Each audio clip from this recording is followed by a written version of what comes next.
அஸ்ஸலாமு அலைக்கும் வரஹ்மத்துல்லாஹி வபரகாத்துஹு. அல்ஹம்துலில்லாஹ். அல்லாஹுடைய கிருபையினால மகரிபுடைய தொழுகையை நம்ம நிறைவு செஞ்சுட்டு அமர்ந்திருக்கிறோம்.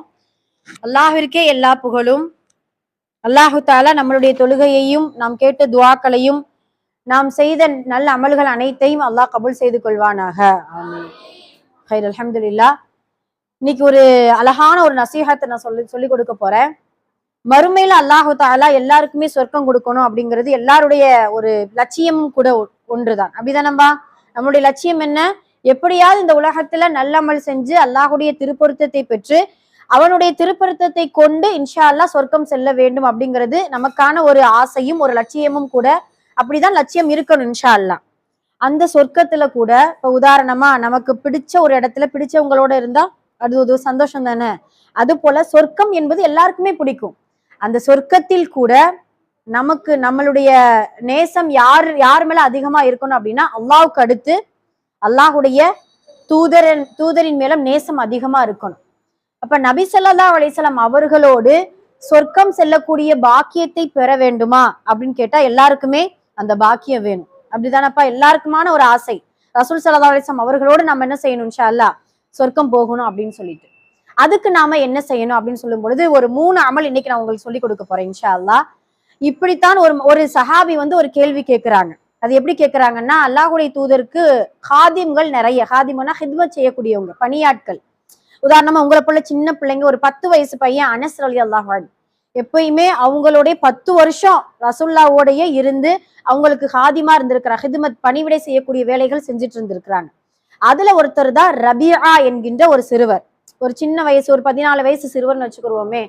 தஹஜ்ஜுடைய நேரம், நல்லா கவனிங்க, தஹஜ்ஜுடைய நேரம். தஹஜ்ஜுடைய நேரம். அந்த தஹஜ்ஜுடைய நேரத்துல நபி ஸல்லல்லாஹு அலைஹி வஸல்லம் அவர்களுக்கு அந்த ரபியா என்ன செய்யறாங்க அப்படின்னா, ஒது செய்யறதுக்கு தண்ணி எடுத்து கொடுப்பாங்க, முசல்லா விரிச்சு கொடுப்பாங்க. நபி ஸல்லல்லாஹு அலைஹி வஸல்லம் அவர்களுக்கு மிஸ்வாக் குச்சி என்ன செய்வாங்க? எடுத்து கொடுப்பாங்க. இப்படி சின்ன சின்ன வேலைகள் ரபியா செய்து கொண்டே இருப்பார். ஒரு நாள் நபி ஸல்லல்லாஹு அலைஹி வஸல்லம் அவர்கள் ரபியாவிடத்துல இப்படி கேட்கிறாங்க, ரபியா, எனக்கு இவ்வளவு ஹித்மத், இவ்வளவு பணிவிட செய்றீங்கல்ல, உங்களுக்கு ஏதாவது வேணுமா? ஏதாவது உங்களுக்கு தேவையானது என்னிடத்துல நீங்க கேளுங்களேன் அப்படின்ட்டு கேட்கிறாங்க. ரசூலுல்லாஹ் கேட்கிறாங்க. அப்ப நாமளா இருந்தா என்ன செய்வோம்? ஏதாவது எனக்கு இந்த பொருள் வாங்கி கொடுங்க அல்லாஹ்வுடைய தூதரே, இல்ல கொஞ்சம் தீனார் கொடுங்க, திர்ஹம் கொடுங்க. அந்த காலத்துல ஆடு, ஒட்டகம் இதெல்லாம் ரொம்ப ஃபேமஸான பிராணிகள். ரொம்ப ஒரு செல்வந்தர்கள் தான் இது மாதிரியான பிராணிகள்லாம் வச்சிருப்பாங்க. அப்படியானதை கேட்கலாம்ல. ஆனா அந்த ரபியா என்ன கேட்டாங்க தெரியுமா? சுப்ஹானல்லாஹ். ஒரு சிறுவன் தான், அவர்களுடைய உள்ளத்துல எந்த அளவுக்கு அல்லாஹ்வுடைய தூதரின் நேசம் இருக்கும் அப்படிங்கிறதுக்கான ஒரு வெளிப்பாடு. அப்ப ரபியாக்கு சொல்லுவாங்க, அல்லாஹ்வுடைய தூதரே, இந்த உலகத்துல எப்படி உங்களோட நான் சேர்ந்து ஒற்றுமையோடு இருந்தேனோ, உங்களை நேசித்தேனோ, அதே போன்று மறுமையில் உங்களோடு நான் நெருக்கமாக இருக்க வேண்டும். உங்களோட மறுமையில சொர்க்கத்துல நான் என்ன செய்யணும்? இருக்கணும் அப்படிங்கிறத சொல்றாங்க. சொன்ன உடனே நபி ஸல்லல்லாஹு அலைஹி வஸல்லம் அவர்கள் என்ன சொன்னாங்க தெரியுமா? ஒரு அமல் சொல்லி கொடுக்குறாங்க. ரபியா, என்னோடு சொர்க்கத்துல நீங்க இருக்கணும் அப்படின்னா, ஏன்னா நபிமார்களுடைய தரஜா அந்த லெவல் வேற, புரியுதுங்களா? சொர்க்கத்துல 100 தரஜாக்கள், 100 லெவல்கள் இருக்கும். நபிமார்களுக்கு தனியா, சுகதாக்கள், அல்லாஹுடைய பாதையில போரிட்டவங்களுக்கு தனியா, நல்லடியார்களுக்கு தனியா அப்படின்ட்டு ஒவ்வொரு தரஜா, ஒவ்வொரு லெவலா வச்சிருப்பா அல்லாஹ். சரிங்களா? இப்ப நம்மளை போல சும்மா ஒரு சாதாரண ஒரு நல்ல அமல் செஞ்சுட்டு நம்மளுடைய தரஜாக்கள் எங்க இருக்கும்? கடைசியா இருந்தாலும் இருந்ததுதான், இல்ல கொஞ்சம் தரஜாக்கள் ஆனா நபிமார்களுடைய தரஜாவோட நம்மளோட இது ஒத்து போகுமா? போகாது. ஆனா அல்லாஹ்வுடைய தூதர் இடத்துல அந்த ரபியா இந்த ஆசையை சொன்ன உடனே நபி ஸல்லல்லாஹு அலைஹி வஸல்லம் அவங்க சொல்றாங்க, ரபியா, என்னோட சொர்க்கத்துல நீங்க இருக்கணும் அப்படின்னா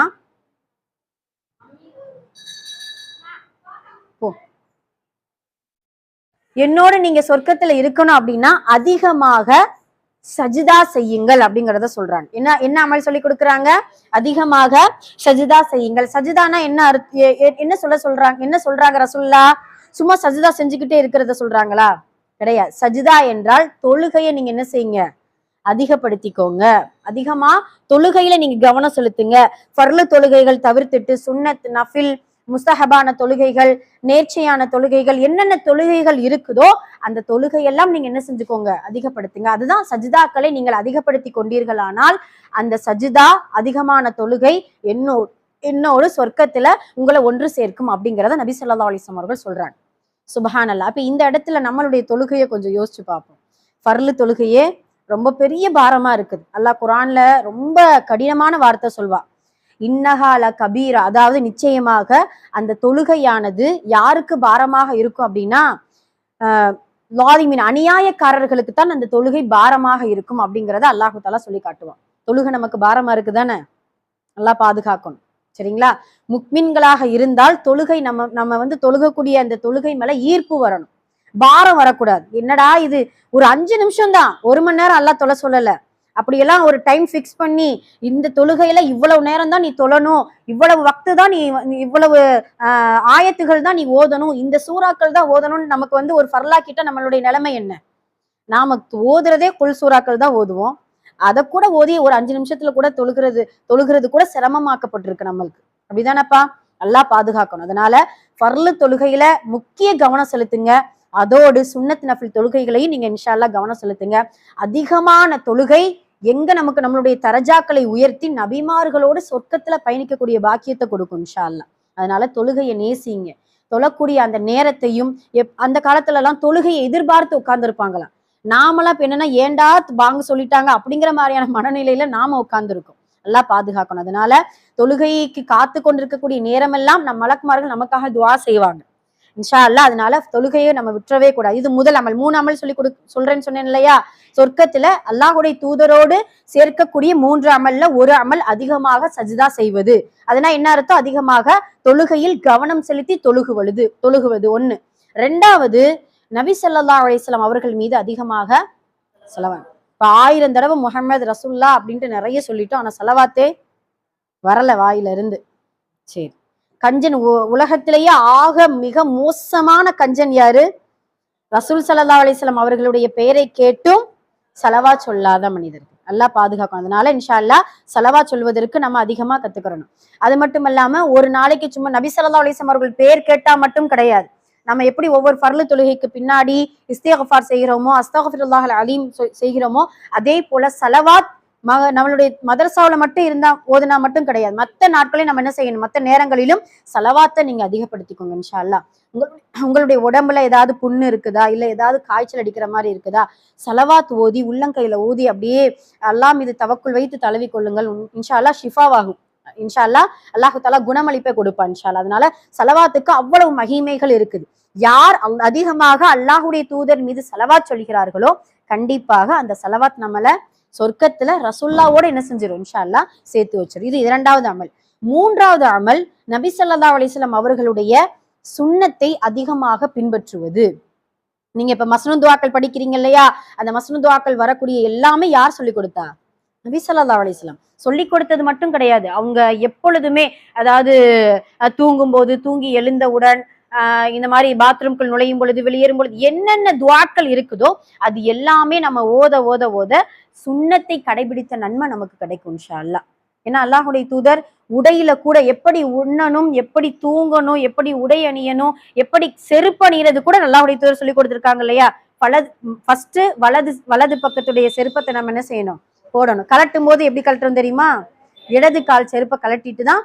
இதெல்லாம் சுன்னத், குட்டி குட்டி சுன்னத்துகள் நிறைய இருக்குது. இதெல்லாம் சின்ன சின்ன அன்றாட சுன்னத்துகள் பின்பற்றினாலே அல்லாஹுடைய தூதரோடு இன்ஷா அல்லாஹ் சொர்க்கத்துக்கு செல்லக்கூடிய பாக்கியத்தை அல்லாஹ் நமக்கு எல்லாருக்குமே கொடுப்பான் இன்ஷா அல்லாஹ். அதனால 3 அமலை மறக்கவே கூடாது.